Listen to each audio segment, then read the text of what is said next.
This is Observer Report 0011.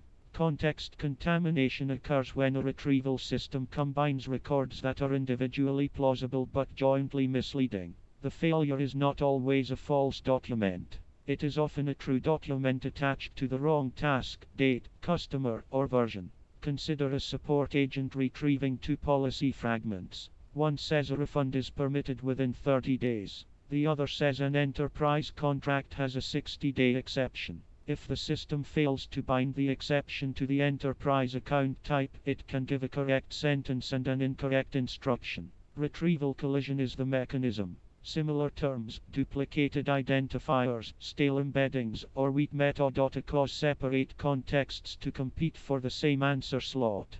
A language model may merge them because the text looks compatible. The control is not simply more context. More context can increase collision surface. Use retrieval filters before ranking. Tenant, effective date, document version, authority level, jurisdiction, and task type. Preserve those fields beside every returned passage. Then require an evidence bundle. Each answer should identify its source records, their scope, and any unresolved conflict.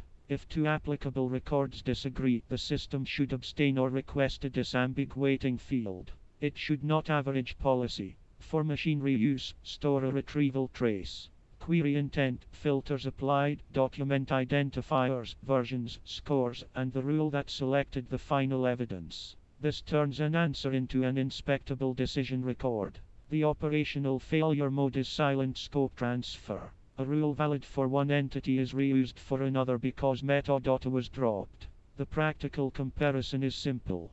Keyword matching finds words. Scope retrieval finds words with the conditions that make them valid. End transmission.